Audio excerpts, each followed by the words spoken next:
Je vais présenter nos intervenants. Cécile Renoir va démarrer. Cécile est religieuse de l'Assomption. Elle est professeure de philosophie au Centre Sèvres, la faculté des Jésuites de Paris, directrice du programme de recherche CODEV, Entreprise et développement, c'est le nom de l'Institut. Et également, elle enseigne à l'École des Mines, à l'ESSEC. Et Cécile est également l'auteur d'un certain nombre d'ouvrages. Et vous pourrez les retrouver dans notre petite librairie ambulante. Et elle est notamment co-auteure d'ouvrages avec Gaël Giraud, que nous connaissons bien au Shift. Et avec Frédéric, qui est là également, Frédéric Ball. Donc je crois que vous avez écrit un livre très récent. Tous les deux. Donc ensuite, Michel Lepetit, vice-président du Shift et trésorier, va nous faire un petit exposé sur le contenu de l'encyclique, d'une partie de l'encyclique et puis un lien avec nos questions d'énergie et de long terme. Et puis ensuite, Frédéric Ball, qui est consultant. Alors Frédéric est un ancien de chez Total. Il est aujourd'hui consultant. Il va peut-être nous expliquer en quoi consiste son activité et le lien qu'il fait entre son passé et son activité actuelle, qui est entre autres d'enseigner à l'IFP et d'être dans le panel des experts de Enerdata. Donc voilà, plein de mots qui nous parlent à nous qui nous intéressons à l'énergie. Et je vais tout de suite donner la parole à Cécile, qui va nous faire, d'une part, nous exposer dans les grandes lignes le contenu du texte et également nous donner ton analyse, je pense, une mise en perspective. Et puis ensuite, on aura peut-être des questions. Oui, bonjour à tous. Alors, dans un temps qui est assez court, je vais surtout me centrer sur le texte, mais peut-être, pour démarrer, dire quelques mots de ce qu'est une encyclique et du statut de ces textes aussi par rapport à ce qu'on appelle la pensée sociale de l'Église, voilà, et de ce que je pense le pape envisage à travers l'écriture d'un tel texte. Alors, ce qu'on appelle la pensée sociale de l'Église, c'est un corpus essentiellement d'encycliques, mais aussi d'autres textes qui peuvent être écrits par des conférences des évêques, par d'autres groupes chrétiens. Et la première grande encyclique dite sociale est l'encyclique Rerum Novarum, écrite en 1891, où le pape de l'époque, Léon XIII, avait abordé de façon très directe les questions relatives à l'activité économique et à l'activité industrielle, et pris position, par exemple, pour défendre la possibilité de syndicats. Voilà. Alors, là, je crois que c'est... Tu veux soit te mettre devant l'ordinateur qui a... Oui. Je les slides, Oui, j'en suis pas encore tout à fait là. Voilà. Alors, voilà, donc ça c'est ce grand texte qui a été suivi par un certain nombre d'autres encycliques dites sociales. Et l'encyclique Laudato Si, disons, c'est la première encyclique sociale qui s'intéresse de près et de manière précise aux questions écologiques. Je crois que ce qui est aussi à retenir par rapport à ce texte, c'est un des 3 textes depuis 50 ans qui est adressé non seulement aux chrétiens, mais à tous les hommes et femmes de bonne volonté, enfin toute l'humanité. Donc après l'encyclique Pacem in Terris de Jean XXIII sur les questions de défense, de sécurité, de paix, voilà, Jean XXIII disait que cette encyclique était destinée à tous, et le texte Gaudium et Spes du Concile Vatican II, dont on vient de fêter le 50e anniversaire, est aussi un texte destiné à tous. C'est dire que l'idée n'est pas de faire, je sais pas, du prosélytisme, mais plutôt de proposer un regard sur les enjeux éthiques qui se posent à l'humanité et de proposer des chemins qui sont des chemins de discussion. Alors, c'est une deuxième chose, je pense, importante à retenir par rapport au langage de l'encyclique, parce qu'on peut parfois avoir tendance à le considérer comme un texte top-down, où, en gros, le chef de l'Église nous dit ce que nous devons croire et peut-être faire. Je pense que ça n'est pas faire droit au fait que la pensée sociale de l'Église, elle est comprise comme étant un va-et-vient entre l'énoncé de principes à valeur universelle et la façon dont les chrétiens, tous les chrétiens, avec d'autres, sont supposés proposer des chemins. Ce matin, on parlait de solutions recherchées par rapport aux enjeux du changement climatique. L'encyclique, le pape ne va pas dire ce qu'il faut faire précisément. revanche, ce qu'il essaye de donner, ce sont des lignes guides et peut-être nous aider à prendre distance sur un certain nombre de sujets dans lesquels nous pouvons peut-être être presque embourbés, pour prendre distance, lever un peu le nez du guidon et définir des principes ou des grandes orientations, interpréter les réalités que nous vivons et proposer des chemins de dialogue. Et le pape, dans l'encyclique, parle beaucoup de dialogue. Alors, voilà, maintenant on peut passer à l'encyclique en tant que telle.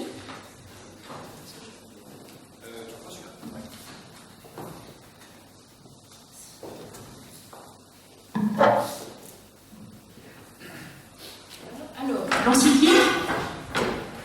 l'encyclique, elle est composée de 6 chapitres. Donc, un premier chapitre qui est en fait le diagnostic posé par le pape, ce qui se passe dans notre maison, et il attire notre attention sur la gravité des enjeux écologiques, énergétiques,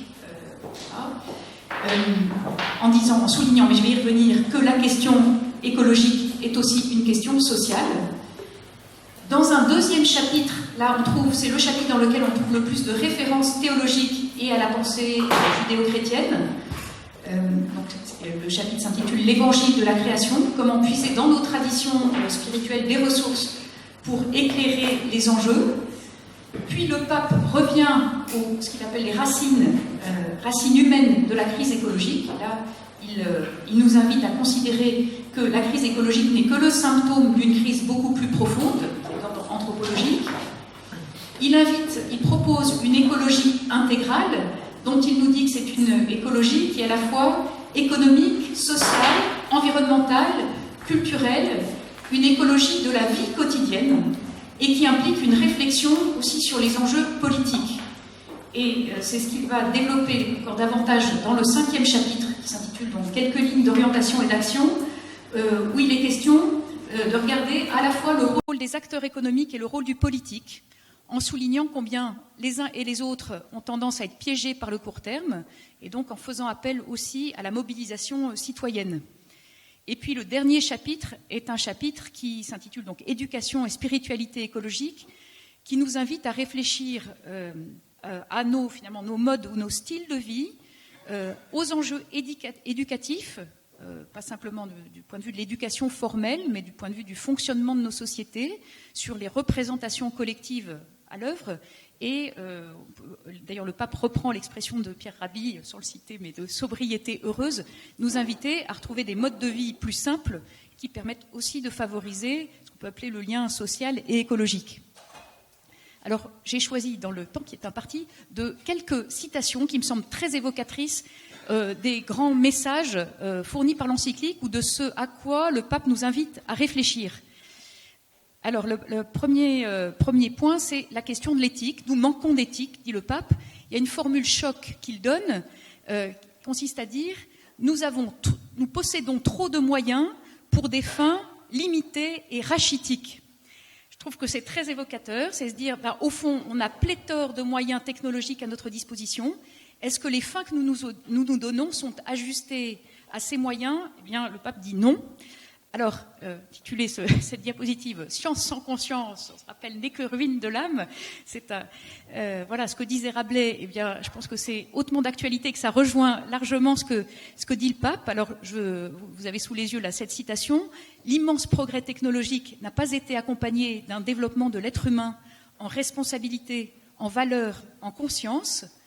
Chaque époque tente à développer peu d'autoconscience de ses propres limites. L'être humain n'est pas pleinement autonome, sa liberté est affectée quand elle se livre aux forces aveugles de l'inconscient, des nécessités immédiates, de l'égoïsme, de la violence. En ce sens, l'homme est nu, exposé à son propre pouvoir toujours grandissant, sans avoir les éléments pour le contrôler. Il peut disposer de mécanismes superficiels, mais nous pouvons affirmer qu'il lui manque aujourd'hui une éthique solide, une culture et une spiritualité qui le limitent réellement et le contiennent dans une abnégation lucide. Voilà, alors il y a beaucoup de choses en quelques phrases, et puis je crois que Michel va pas mal revenir sur la question de la technoscience tout à l'heure, donc je vais je vais être bref sur cette citation, mais je pense que c'est intéressant de voir que le pape nous alerte sur la conception de l'autonomie que nous défendons, également, et le pape défend l'autonomie humaine, mais disons défend l'articulation entre l'autonomie et la dépendance ou la reconnaissance des interdépendances entre les êtres humains et vis-à-vis du cosmos tout entier. Et il souligne qu'elles sont finalement, à travers les technosciences non maîtrisées, le danger lié à perdre finalement cette autonomie humaine. Alors ensuite, je pense qu'un des grands axes qui traversent l'encyclique, c'est cette idée que tout est lié. Cette expression revient très souvent dans l'encyclique. Et le pape, je disais tout à l'heure, quand il analyse les racines de la crise écologique, nous dit que les racines des problèmes sont dues donc à la fois à des enjeux économiques liés aux moyens technoscientifiques que nous avons à notre disposition. Et il souligne comment nous devons plaider pour une justice sociale et écologique, c'est-à-dire, alors, nous ne pouvons pas, dit le pape, empêcher de reconnaître qu'une vraie approche écologique se transforme toujours en une approche sociale qui doit intégrer la justice dans les discussions sur l'environnement pour écouter tant la clameur de la terre que la clameur des pauvres.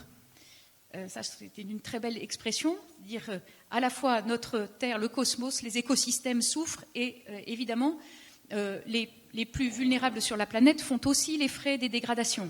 Alors, je dirais qu'il y a peut-être plusieurs façons dans l'encyclique d'articuler les questions écologiques avec les enjeux liés à la pauvreté et les questions sociales. On peut dire que, d'une part, le pape souligne comment les dégradations de la planète menacent la vie humaine pour les générations futures. C'est une première manière de dire que la question écologique est une question sociale. Et puis le pape se centre beaucoup sur les dégradations qui déjà sont cause des dégradations écologiques qui sont la cause de dommages sociaux et qui atteignent les régions et les populations pauvres qui sont souvent affectées parce qu'elles ont moins de moyens pour se protéger ou pour résister, par exemple, aux catastrophes naturelles, ou parce qu'elles sont victimes de comportements prédateurs et de nuisances venant des riches. Par exemple, la question des déchets qui revient à plusieurs reprises dans l'encyclique, la pollution et les risques sanitaires qui y sont liés.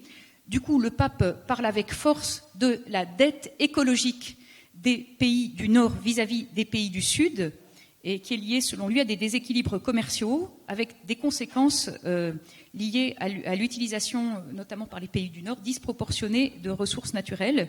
Et il met ça dans une perspective historique. Alors évidemment, il ne nie pas le fait que les pays du Sud eux-mêmes soient consommateurs de ressources, mais il souligne comment historiquement nous avons largement contribué à détériorer l'environnement, les écosystèmes dans les pays du Sud et comment nous continuons à le faire par des pratiques d'exportation, par exemple, de déchets dans certains pays. Alors, justement, quant à la gravité de ce que le pape appelle la culture du déchet, qui va beaucoup plus loin que la simple question des déchets matériels que nous engendrons, le pape en fait une image du type de civilisation que finalement nous avons contribué à nourrir. Alors, il a une parole extrêmement forte, voire violente, sur la logique qui est à l'œuvre dans différents types de comportements que nous avons les uns à l'égard des autres et à l'égard de la planète. Alors, le pape nous dit, c'est la même logique qui pousse à l'exploitation sexuelle des enfants ou à l'abandon des personnes âgées qui ne servent pas des intérêts personnels. C'est aussi la logique intérieure de celui qui dit « Laissons les forces invisibles du marché réguler l'économie, parce que ses impacts sur la société et sur la nature sont des dommages inévitables. » Donc, c'est une parole qui invite à considérer qu'il y a une même logique qui est à l'œuvre aussi bien pour ce qui apparaît comme un crime avéré, donc l'exploitation sexuelle des enfants, l'abandon de personnes âgées, et puis le discours sur le marché dérégulé, qui consiste à dire que finalement il n'y a pas d'omelette sans casser des œufs et qu'il y a des dommages, des dégâts sociaux et environnementaux inévitables, inhérents à toute activité économique. Alors, le pape nous invite à aller plus loin dans l'analyse de nos modèles économiques, donc à refuser, alors là, il prend clairement position pour contester le discours sur le marché dérégulé, comme étant susceptible de promouvoir un développement à la fois économique et social. Alors, le pape va explicite finalement son analyse en critiquant, alors moi ce que j'appelle l'approche gagnant-gagnant. Le pape ne l'appelle pas de la même manière, il parle lui d'une approche selon le juste milieu. Alors, je propose aussi d'écouter ce qu'il nous dit. Il ne suffit pas de concilier en un juste milieu la protection de la nature et le profit financier, ou la préservation de l'environnement et le progrès. Sur ces questions, les justes milieux retardent seulement un peu l'effondrement. Il s'agit simplement de redéfinir le progrès, un développement technologique et économique qui ne laisse pas un monde meilleur et une qualité de vie intégralement supérieure ne peut pas être considéré comme un progrès. D'autre part, la qualité réelle de vie des personnes diminue souvent à cause de la détérioration de l'environnement, de la mauvaise qualité des produits alimentaires eux-mêmes ou de l'épuisement de certaines ressources, dans un contexte de croissance économique. Dans ce cadre, le discours de la croissance durable devient souvent un moyen de distraction et de justification qui enferme les valeurs du discours écologique dans la logique des finances et de la technocratie. La responsabilité sociale et environnementale des entreprises se réduit d'ordinaire à une série d'actions de marketing et d'image.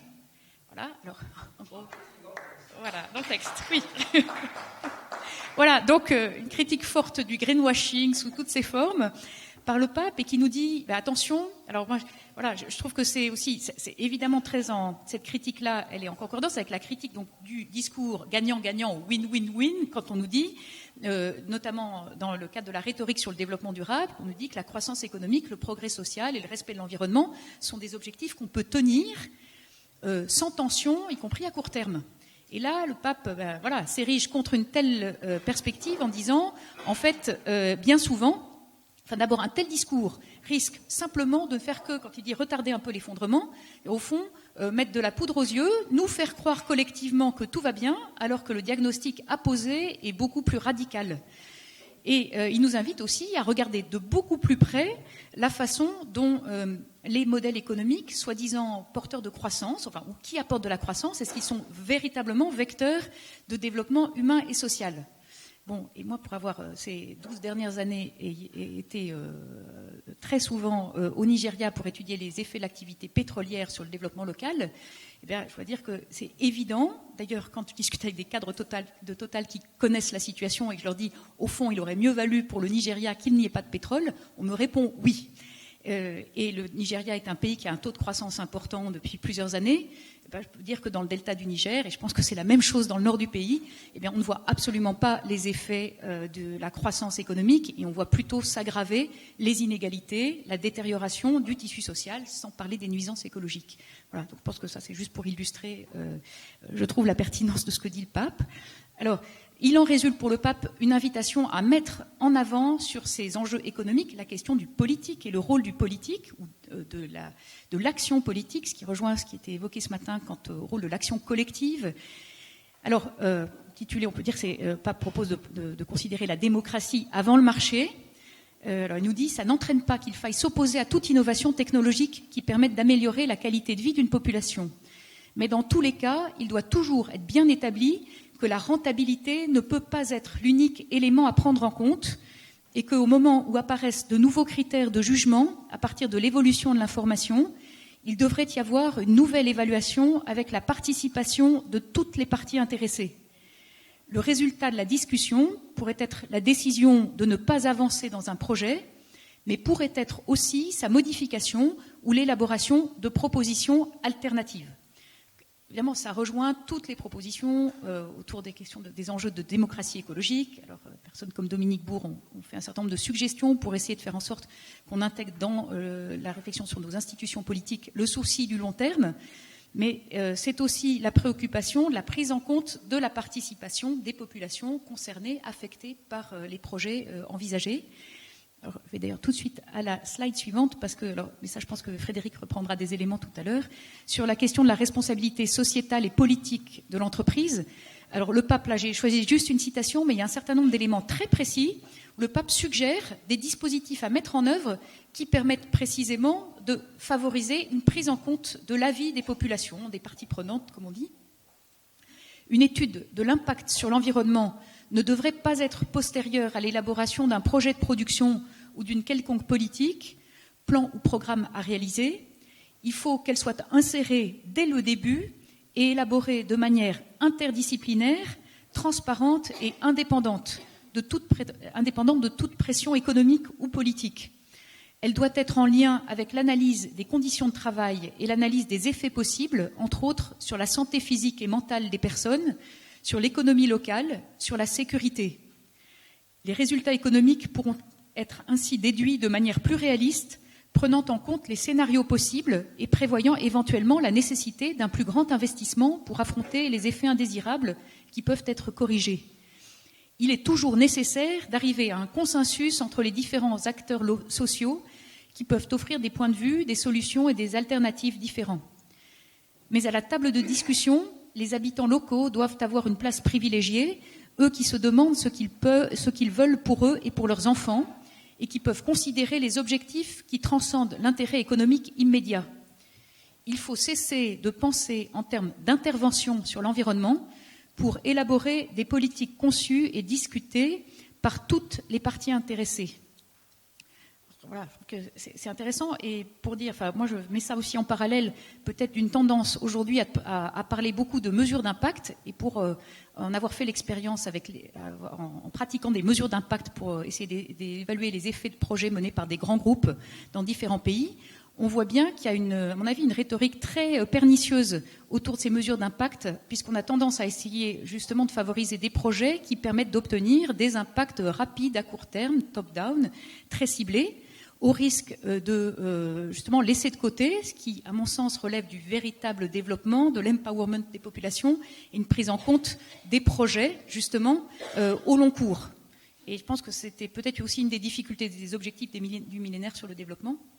Pour le développement, c'était d'avoir tendance à focaliser sur des objectifs plutôt que aussi sur les moyens de les réaliser, sur les processus qui y conduisent. Et en tout cas, là, le pape invite à réfléchir à ces processus participatifs. Et puis, je termine en évoquant ce que dit le pape aussi sur la question de la créativité humaine. Je n'ai pas le temps de développer, mais il y a des pages magnifiques sur le fait que tout cela n'est pas un tissu d'injonction ou fait pour les personnes, ce n'est pas une invitation ou une obligation qui est faite à intégrer des normes contraignantes, mais c'est aussi une invitation à considérer que tout cela est vecteur d'un meilleur vivre ensemble et que tout cela est l'expression de la véritable créativité humaine. Alors, dit le pape, un chemin de développement plus créatif et mieux orienté pourrait corriger le fait qu'il y a un investissement technologique excessif pour la consommation et faible pour résoudre les problèmes en suspens de l'humanité.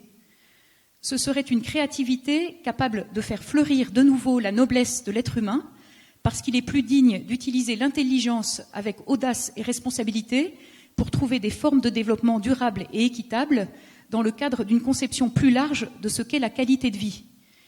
Inversement, il est moins digne, il est superficiel et moins créatif de continuer à créer des formes de pillage de la nature seulement pour offrir de nouvelles possibilités de consommation et de gains immédiats.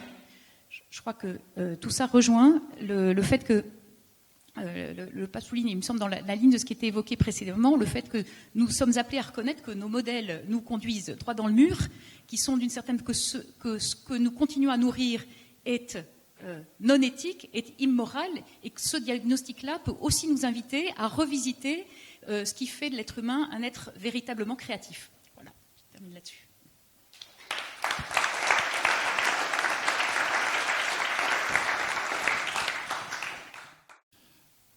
Bonjour, donc je vais vous parler de l'encyclique et de propos très personnels par rapport à l'encyclique. Moi-même, je suis chrétien, autant le dire tout de suite. Et je vais vous parler du point de vue aussi shiftien, parce que je suis aussi ingénieur, comme beaucoup de shiftiens. Et je suis né dans la science, avec des parents qui étaient des scientifiques, enfin, en tout cas du côté paternel. Et donc, c'est sûr que Laudato Si, et ça a été dit, vous l'avez senti, c'est une révolution. C'est un choc, une très très grande violence. Le propos est vraiment radical. Donc, je vais vous donner ma vision, moi, d'un des aspects de Laudato Si, qui est le chapitre 3. Voilà, donc le pape évoque plusieurs points, ça a été dit juste avant. Il y a un chapitre qui est qui est sur la technoscience, la critique de la technoscience. Juste comme introduction, le texte est très fort et c'est un vrai cri d'alarme. Hein. Le pape est doué, parce que comme il est jésuite par ailleurs, il arrive à balancer son texte, mais enfin globalement c'est quand même un cri d'alarme extrêmement puissant. Le texte est très cohérent, il aborde beaucoup de sujets, mais il y a une très forte relecture et j'ai pas trouvé beaucoup de failles. Il y a des encycliques, parfois on se dit tiens, il y a des équipes qui ont travaillé, quelle est la cohérence de tout ça? Là il y a une cohérence qui est très forte et le tout est lié, fait le lien d'ailleurs entre tous les sujets, donc c'est magnifique. Il est sorti derrière Caritas in Veritate, où on espérait déjà une première encyclique puissante sur l'écologie, et puis il a fallu attendre un petit peu. Voilà, donc c'est un texte qui a été dit pour tout le monde. Vous verrez à la fin du texte, si vous lisez, je vous invite à le lire, vous pouvez l'acheter, c'est pas cher du tout. Je crois qu'il a dû être tiré maintenant à 150 000 exemplaires en France, on a vendu à 150 000 exemplaires, donc c'est un best-seller. Vous verrez à la fin, il y a des prières pour les chrétiens et pour les non-chrétiens, qui sont bien faites, donc ça s'adresse au-delà des chrétiens, en tout cas pour les personnes spirituelles. Et c'est un texte qui parle beaucoup, et je vais revenir là-dessus, qui parle beaucoup, bien sûr, de François d'Assise. C'est fondamentalement, d'ailleurs c'est en ça qu'il est radical, puisqu'on parle d'une personne qui est totalement radicale, qui est François d'Assise. Il y a eu le Christ il y a 2000 ans, il y a eu François d'Assise pour moi il y a 800 ans, et puis voilà, il y a un Bergoglio qui arrive et qui chamboule tout. Et il en parle dès le début, c'est-à-dire quand vous regardez l'encyclique, vous verrez dès le début, il évoquera tout de suite François d'Assise. J'espère que c'est pas trop petit, non, vous pouvez lire là. Donc, la crise qui est évoquée dans le premier chapitre, elle va au-delà du changement climatique, parce que la thématique c'était le changement climatique, mais en fait la crise est beaucoup plus vaste. Il en parle beaucoup du changement climatique, il reconnaît qu'il y a un changement climatique. Hein. À chaque fois, vous verrez, quand vous lirez, il y a à chaque fois du plus, il y a du moins, dans la façon de présenter par un jésuite. Souvent, il y a un petit peu de plus, pour mettre de la pommade, et beaucoup de moins, pour dire la réalité des choses. Donc sur le changement climatique, il dit, bon, on peut se poser des questions, mais enfin globalement, il la reconnaît, et puis il le place dans une crise beaucoup plus grave, qui est la crise écologique générale. Voilà, donc c'est un chapitre très très fort, quand il aborde dans le chapitre 3 la racine humaine de la crise écologique. Il essaie d'expliquer, il prend du recul, et c'est pour ça que ça m'interpelle, et c'est pour ça que j'ai pris la parole ce matin. Il a la même démarche qu'on peut tous avoir, et qu'on essaie d'avoir au Shift, et que beaucoup ici ont, de mieux comprendre comment on en est arrivé là. Qu'est-ce qui s'est passé? Qu'est-ce qui fait qu'on ait une telle crise aujourd'hui, qui devienne mondiale, qui fasse que les chefs d'État vont se réunir auprès de nous, mais plus globalement, que ce sujet ne cesse de prendre de l'ampleur, qu'on ait même créé un think tank comme le Shift Project pour traiter en partie cette question-là. Voilà, donc les thèmes forts que je vois dans ce chapitre-là, c'est l'anthropocentrisme, donc c'est le fait qu'effectivement on a une culture où on met l'homme au centre de tout, qui écrase tout. Alors ça, il le dit plusieurs fois, à nombreuses reprises. Il parle de la démesure, de la perte de sens, d'un relativisme généralisé. Donc, Cécile nous a donné quelques citations, mais il y en a beaucoup comme ça. Hein. Le texte est d'une très très grande violence sur l'attaque de l'anthropocentrisme humain. Le deuxième point qui est évident, c'est le paradigme technocratique, hein, enfin, la technoscience, tout ce qui est technologie d'un côté et l'alliance de la technologie et de la science. Alors, il n'en parle pas trop la façon dont cette alliance se produit, mais il la cite. Et le discours, c'est clairement, alors là, il le situe bien sur, c'est une petite faiblesse que je vois, il le situe bien sur la révolution industrielle. Donc c'est un discours, dans l'histoire de la pensée, vous avez Jancovici, Laudato Si, ça rime bien. Voilà. Donc il est dans un discours jankovicien qui est la révolution industrielle depuis 2 siècles, avec la machine à vapeur. Donc vous avez la citation qui est là. C'est la machine à vapeur. La citation est longue de tout ce qu'on a depuis 2 siècles, qui est la transformation. Vous connaissez bien les graphiques de Jean-Marc, donc c'est quasiment le discours de Jean-Marc sur... Là, on est vraiment... L'ampleur est totale et chamboule tout. Voilà, donc la révolution industrielle est la cause de tout, tel que c'est présenté, et il ne se pose pas plus de questions que ça, mais c'est déjà une énorme remise en cause de tout ce qu'on est. Il explique très très clairement que ce paradigme science et technique écrase tout, donc il écrase même l'économie, il écrase le social, il écrase le politique, il écrase même la pensée, la façon de penser. Comme il explique à un moment donné, on est dans un tel paradigme qu'on n'arrive même plus à sortir. Juste en aparté, il y a une critique, à mon avis, sur tout ce qui est les nouvelles technologies, Internet, les réseaux sociaux, en disant mais on se met dans un mode de pensée qui fait qu'on n'arrive même plus à sortir de ça et que ça nous est imposé par cette machine qu'on n'arrive plus à maîtriser. Et puis sur la science, il y a un propos qui est très intéressant. Moi, j'adore ce discours-là sur le réductionnisme et la spécialisation de la science. Ce qui fait que, comme il le dit, plus personne ne voit rien. C'est-à-dire qu'on interroge n'importe quelle personne qui est spécialiste sur son sujet. Elle peut avoir un discours, mais la vision globale de la société, on ne le voit plus trop. Et je fais le parallèle avec un sujet que vous connaissez peut-être en histoire, justement, Mathieu est parti, mais On a eu beaucoup, le siècle passé, des gens comme Braudel ou d'autres qui avaient lancé la vision de la longue durée, l'histoire globale, prendre du recul pour prendre du champ. C'est assez intéressant de voir, par exemple, en France, l'histoire globale a quasiment disparu. On est maintenant dans la micro-histoire, on intéresse la contrepétrie en Flandre au XVIIe siècle. Ça devient un sujet de thèse en histoire qui intéresse quand même pas grand monde, en tout cas qui ne donne aucun éclairage, de mon point de vue, sur les problèmes sur lesquels on est. Ce problème d'archi-spécialisation qu'on trouve dans les sciences sociales comme dans les sciences physiques, c'est un problème pour lui qui pose, parce qu'il dit que plus personne n'a ce recul pour voir la globalité du problème. Et le problème, c'est effectivement le mur vers lequel on va. Donc la critique, elle est forte. Hein. C'est une critique très très forte sur le progrès technique et sur le progrès en général. J'ai deux, juste, dans l'édition que j'ai, là, qui est très très bien faite, vous avez des références et il y a un petit travail de fond qui a été fait d'analyse et de présentation. Moi, j'ai fait un petit CTRL F sur la chaîne LIMIT, limite, dans l'imitation, limité ou autre. Ça apparaît 50 fois dans le texte. Donc le sujet de la limite humaine revient en permanence. Et notamment le fait qu'on se considère hors limite. Donc c'est le fameux les propos de Jean-Marc. Il y a un travail aussi, je n'ai pas le temps de revenir là-dessus, mais il parle beaucoup aussi du travail humain à la fin de ce fameux chapitre. Il parle aussi après de la bioéthique, mais j'en parle pas, ça n'a rien à voir avec le changement climatique. Mais sur le travail humain, il se repose la question, c'est quoi le travail humain et vers quoi on va et c'est quoi les problèmes qui vont se poser. Et on a bien le problème entre eux d'ailleurs, ce qu'on évoquait tout à l'heure ce matin, travail humain, travail de la machine et déshumanisation du travail. Alors, juste pour refaire le lien avec le chiffre, c'était quand même notre... Oui, il n'y a toujours pas de courant, c'est un peu dommage. Hein. Donc bientôt, vous n'aurez plus de présentation, parce qu'il n'y a pas de courant. Bon, c'est pas grave. Donc, le climat, il est omniprésent en fait, même si on parle de la crise écologique en général, le sujet climat est bien mis, je n'ai pas mis le numéro, il est bien mis à un moment donné en disant c'est le sujet le plus grave qu'on ait à affronter. Non, il n'y a pas de courant dans la machine. Oui, il n'y a plus d'alimentation. Donc le deuxième point, c'est qu'on parle de l'énergie, mais finalement, il ne parle pas trop du sujet énergétique. Et qu'il évoque l'énergie, mais ce n'est pas un sujet en tant que tel. Donc tout le discours qu'on a au Shift n'est pas très très présent. Le lien notamment entre énergie et croissance économique et prospérité, ce sujet ne peut pas être abordé, parce que sans doute il n'y a pas de consensus. Par contre, il parle beaucoup de l'épuisement des ressources en général, donc toutes ressources comprises. Ça, c'est une thématique qui revient assez régulièrement sur l'épuisement des ressources. C'est plutôt comme ça que c'est abordé.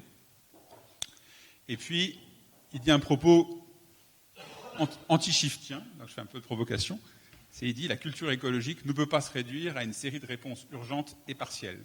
Et souvent, il dit que ce n'est pas la technique qui va sauver la technique. Enfin, vous connaissez le propos, mais ça revient de façon assez régulière aussi dans l'encyclique. Il ne faut pas se faire cette illusion-là, qui est une illusion qu'on peut avoir parfois quand on est trop ingénieur. Juste, moi, je vais vous insister sur un point. Pour moi, ce texte est très explicitement réponse à un texte extrêmement fort, extrêmement puissant, que vous connaissez pour certains d'entre vous, de 1966, qui est un texte qui a été écrit par un très grand historien qui s'appelle Lynn White. Lynn White a écrit un texte qui a été après stipendié, vilipendé par les chrétiens, parce qu'il attaque le christianisme, et il attaque le christianisme occidental comme étant la cause de la crise écologique. Alors pourquoi je vous en parle ? Parce que Lynn White, quand il écrit ce texte, il a déjà 60 ans, il a un recul énorme sur les sujets, et quand il est chrétien lui-même, voilà. Et donc quand il parle de la crise écologique comme on en parle maintenant en fait, et c'est amusant par rapport à ce que dit Jean-Marc, parce qu'en fait on est exactement au moment du Club de Rome. Il en parle parce qu'on sait déjà scientifiquement qu'il se passe beaucoup de choses, et il y a une phrase que j'ai dû citer, hein. La phrase elle est claire que déjà il évoque le changement climatique. Il ne le dit pas spécifiquement en 67, mais cette thématique-là, sachez-le scientifiquement, le sujet était déjà sur la table en 67. On sait depuis très longtemps qu'il y a un problème climatique sur la planète. Donc Lynn White l'évoque, il analyse le sujet, et il essaie un peu comme le pape de comprendre comment on en est arrivé là. Le texte est remarquable, par quelqu'un qui connaît très très bien l'histoire des techniques, qui connaît bien son histoire de l'évolution de l'Occident depuis maintenant 1000 ans.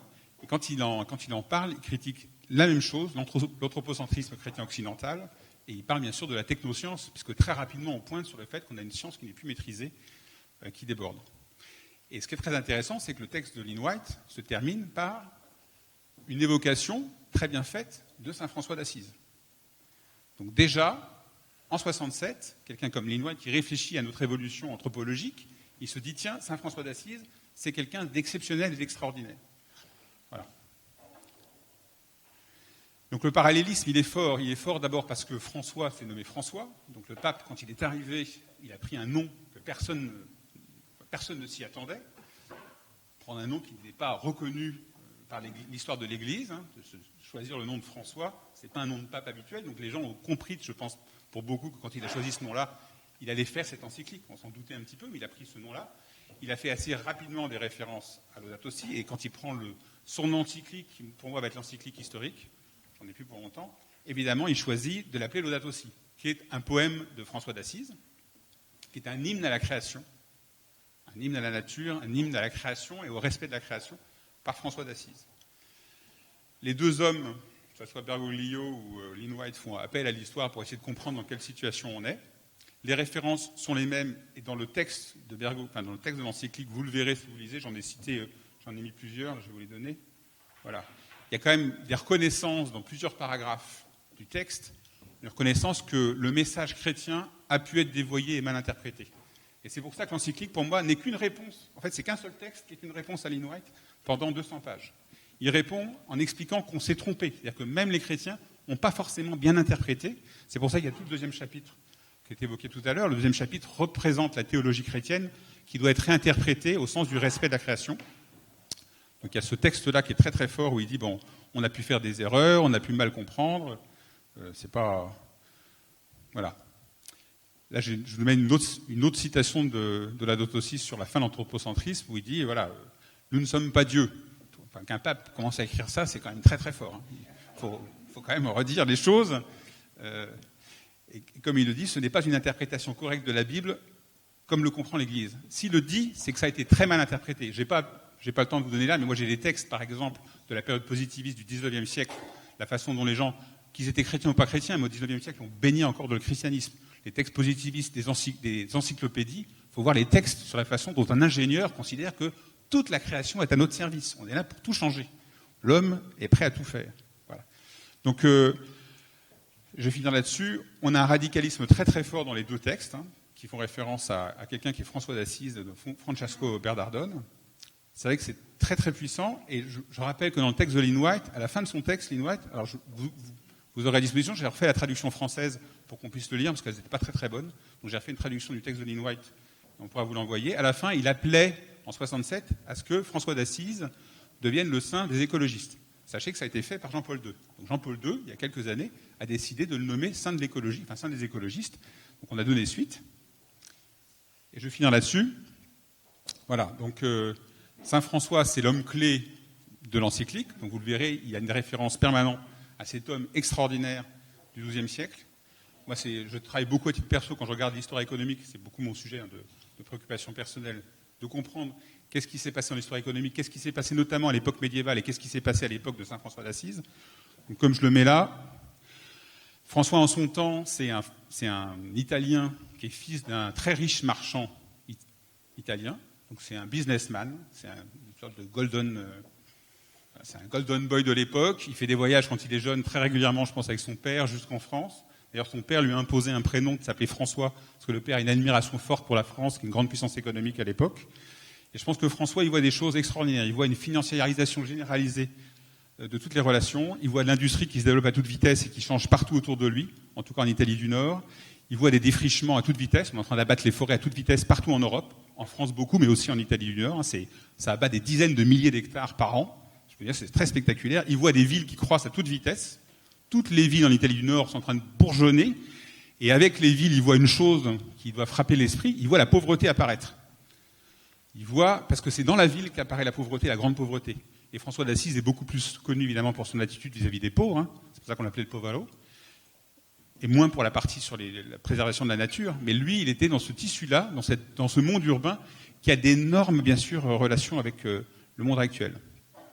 Pour finir, donc je l'ai déjà dit, Laudato Si, c'est un enjeu considérable. Moi, je fais un travail en ce moment pour essayer de comprendre le lien entre le texte, le poème de Laudato Si, et un texte très connu en France, qui est la première pièce de théâtre de l'histoire française, qui s'appelle Le Jeu d'Adam, qui est une pièce du XIIe siècle. Vous avez dû lire ça dans vos bouquins d'histoire quand vous étiez jeune. Dans cette poésie, qui est un texte de théâtre, en fait, il y a beaucoup de parties dans cette pièce de théâtre, et à la fin, il y a des prophètes qui s'expriment, dans lequel il y a le prophète qui est Daniel.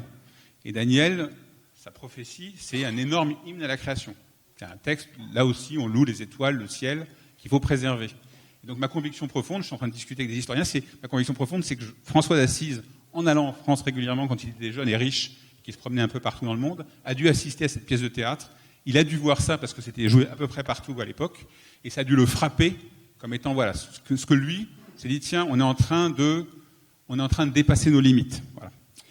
Donc je vous l'ai dit, il y a une traduction du texte pour ceux qui seront intéressés que j'ai fait du texte de Lynn White qui pour moi devrait être un complément naturel à cette extraordinaire encyclique. Et puis sachez aussi, on est en train de développer avec quelqu'un que vous connaissez peut-être qui s'appelle Guillaume Hémin, dont je suis très proche, avec qui j'ai fait pas mal de projets. On est en train de développer un site internet sur l'encyclique où il y aura une partie texte de l'encyclique expliquée et il y aura une partie qui sera les actions à faire, qu'est-ce qu'on peut faire pour changer les choses. C'est compliqué, vous avez vu. Puis il y a une troisième partie qui sera une zone de dialogue. Et donc si certains d'entre vous veulent faire des contributions sur ce sujet, sur l'encyclique, il y a tellement de sujets dans l'encyclique que la porte est grande ouverte. Hein. Si vous voulez faire des contributions, on sera très heureux de les mettre sur le site pour le faire vivre. Merci beaucoup.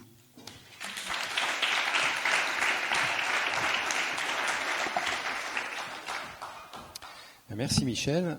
Donc Frédéric maintenant va faire le lien avec notamment le monde de l'entreprise, puisque vous êtes consultant d'entreprise, et vous allez nous expliquer aussi, peut-être à l'occasion, en quoi consiste votre activité professionnelle, si elle a un lien avec ça ou pas, ou en tout cas, comment est-ce qu'elle vous a aidé à arriver à l'éclairage que vous allez nous donner sur le texte, et comment le texte est perçu dans les milieux, on va dire, professionnels, qui se posent 2-3 questions d'éthique de temps en temps.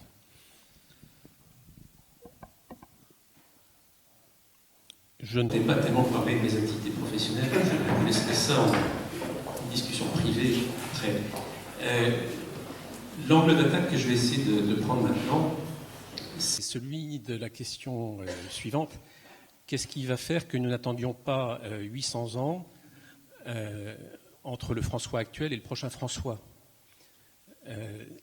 Donc, finalement, est-ce que cette parole qui nous a été présentée par Cécile et par Michel, est-ce que cette parole peut faire l'objet d'une réception par les personnes qui habitent notre monde d'aujourd'hui, et à quoi ça peut servir?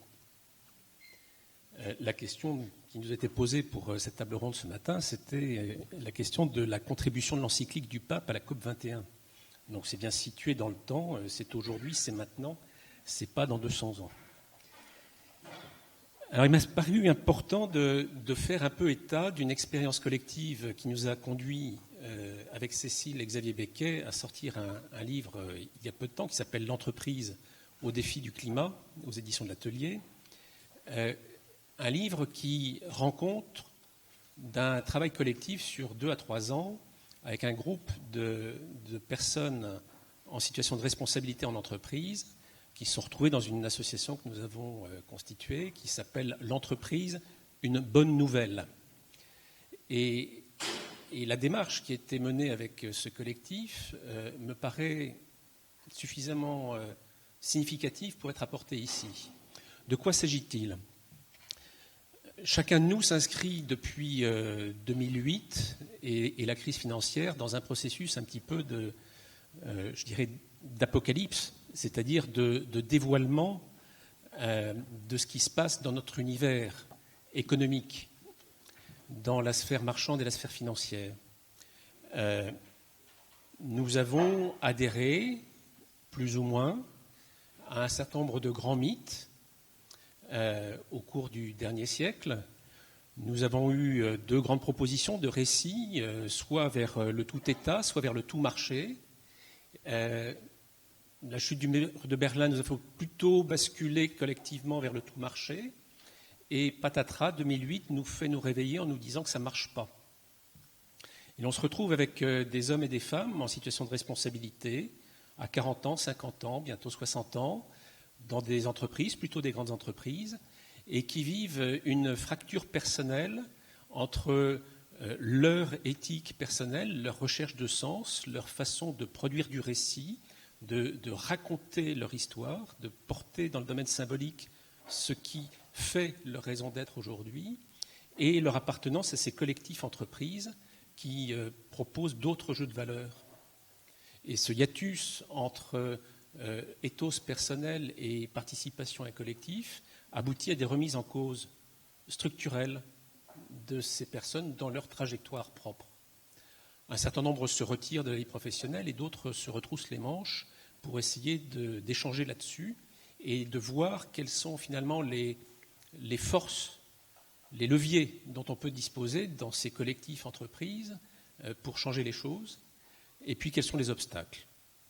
Et c'est ces échanges pendant 2 à 3 ans dans ce collectif qui nous a permis de porter ce projet de livre, en appliquant ce raisonnement-là aux forces et faiblesses de ce que l'on peut vivre en entreprise pour permettre à l'entreprise de contribuer au processus de transition dont nous avons tous besoin dès aujourd'hui. Donc finalement, essayer de s'inscrire dans une logique où nous allons pouvoir contribuer à recréer du commun, puisque ce qui semble aujourd'hui être partagé comme recherche de solutions au ni tout État, ni tout marché, serait plutôt la poursuite de projets qui se donnent comme objectif premier non seulement de protéger l'usage des biens communs et leur pérennité, mais surtout de recréer du commun, de produire du commun,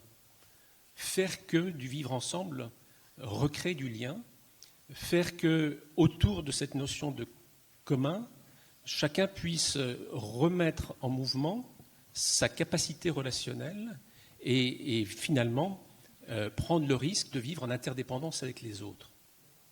C'est sans doute à ce prix-là que va se jouer la possibilité de redonner du sens à la participation de l'individu à ce collectif entreprise.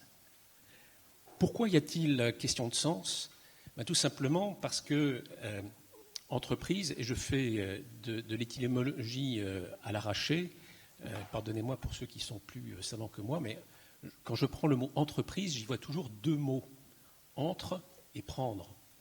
C'est-à-dire que toute entreprise, pour moi, commence par prendre quelque chose parmi ce qui est disponible. C'est entre, prendre. Prendre entre, c'est donc être prédateur. Et donc, qu'on le veuille ou non, en tant qu'agent économique participant à une entreprise, de quelque structure juridique qu'elle soit, nous commençons par avoir une fonction de prédateur, de prélèvement sur le bien commun. Et donc se pose la question de notre licence d'opérer ce genre de processus. Quels sont les critères qui vont faire que ce prélèvement sur le bien commun soit acceptable ? C'est une question à laquelle il nous faut répondre. Les entreprises ne peuvent plus se permettre de faire du greenwashing et dire « c'est parce que je suis profitable ». Le profit n'est plus jugé aujourd'hui comme la valeur suffisante pour donner la licence d'opérer aux entreprises. Et les personnes qui sont dans l'entreprise vivent aussi ce problème de cohérence-là. Le discours justifiant la pertinence de la performance économique par la simple maximisation du profit n'apporte plus suffisamment de sens aux personnes qui créent le collectif, aux personnes qui créent la communauté de destin qu'est l'entreprise, entreprise qui existe bien au-delà de la forme juridique de contrôle du capital ou d'apport de financement par telle ou telle catégorie d'acteurs, les actionnaires, investisseurs institutionnels, etc. Donc c'est dans ce contexte-là que se pose la question du sens et de la façon d'y répondre. La question de la cohérence. Et intervenant à la rentrée universitaire à l'ESSEC, dans le cadre d'un programme avec Cécile, j'ai eu la chance d'accompagner pendant 15 jours un atelier d'étudiants, donc les nouveaux arrivants, sortant de classe préparatoire, première année d'ESSEC, et nous leur proposions un parcours sur le CAC 40 et la transition énergétique. Leur proposant de rencontrer un certain nombre de gens en entreprise, mais aussi dans les ONG, que ce soit la FNH ou les Amis de la Terre, donc un panel diversifié d'opinions sur ce que c'est que les problématiques contemporaines climatiques, et leur demandant d'analyser la communication institutionnelle des sociétés du CAC 40. Ce que je retiendrai, malgré la grande homogénéité culturelle de cette population, comme s'il y avait un phénomène de reproduction de classe implicite dans les classes préparatoires, ce que je retiendrai, c'est avant tout comme critère, merci beaucoup, comme critère premier d'exigence vis-à-vis des entreprises, c'est la mise en cohérence du discours avec les actes. Et donc, j'étais très frappé de retrouver dans cet espace de 15 jours exactement le même type de syndrome que celui que nous avions détecté avec nos amis de Entreprise une bonne nouvelle. Ce qui est en jeu, que l'on débute dans la vie professionnelle par sa formation primaire ou que l'on soit déjà avancé dans la vie professionnelle, c'est cette mise en cohérence entre la participation collective et le besoin de donner du sens à son propre récit personnel. Donc je crois que c'est dans ce contexte-là que se pose la question de la réception du texte de François.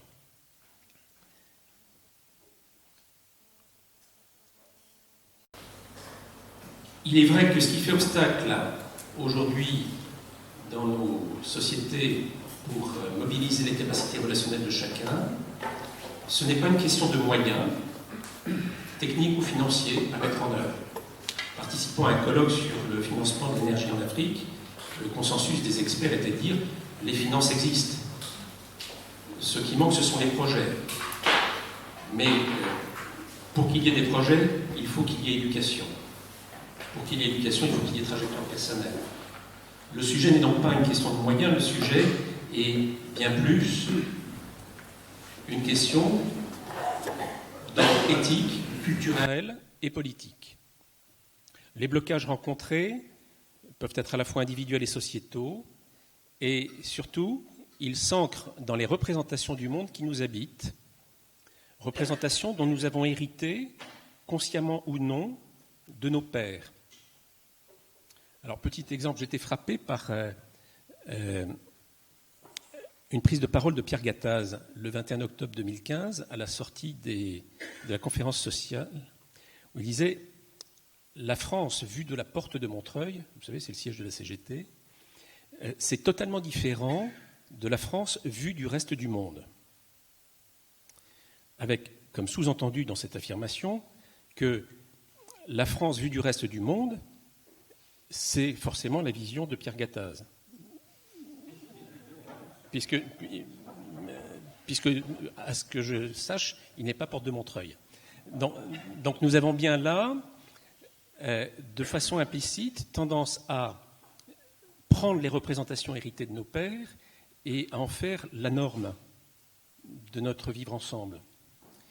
Or, il y a là quelque chose de pervers et de dangereux.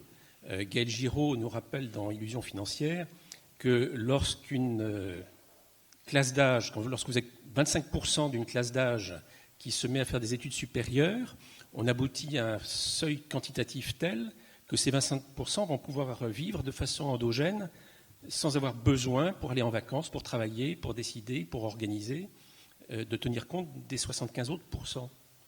Donc nous sommes bien dans cet univers-là où quelque part nos représentations dominantes, celles dont nous avons hérité, celles auxquelles nous adhérons, dans nos milieux de personnes éduquées, héritées de nos pères, nous n'arrivons plus à les mettre à distance et à imaginer qu'elles ne soient pas partagées. Or, c'est là bien le sujet sur lequel nous sommes interpellés par François.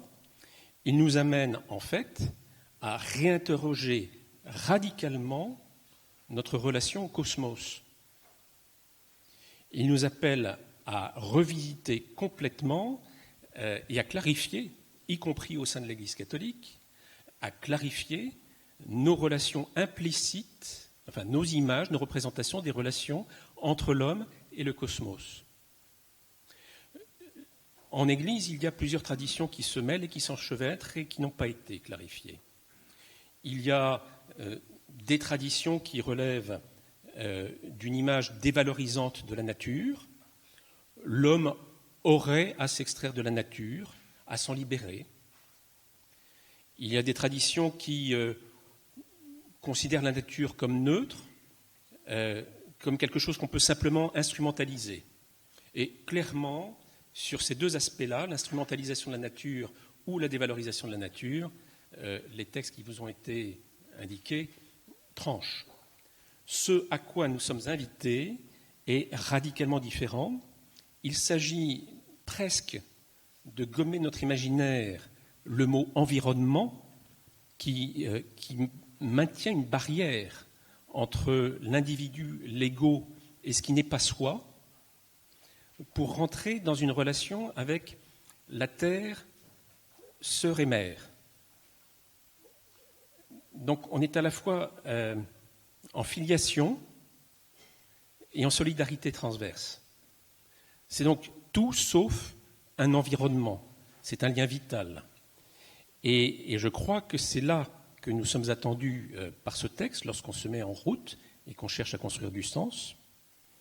Je crois qu'effectivement, la parole du pape François invite qui veut l'entendre à tourner le dos aux idéologies qui peuvent se construire à partir de cette dévalorisation de la nature ou à partir de son instrumentalisation, et que lorsque les chrétiens vont prendre conscience de leur interaction avec leur mère, sœur, terre, ils peuvent inexorablement être conduits à réaliser qu'aimer leur prochain comme soi-même ne peut pas se faire sans commencer par aimer la terre comme soi-même. Et que les deux rendent impossible de faire l'économie de l'engagement politique au service de la cité. C'est à cela, je pense, que ce texte invite les chrétiens, et je pense qu'il y a un petit peu de travail devant nous, y compris dans l'Église catholique.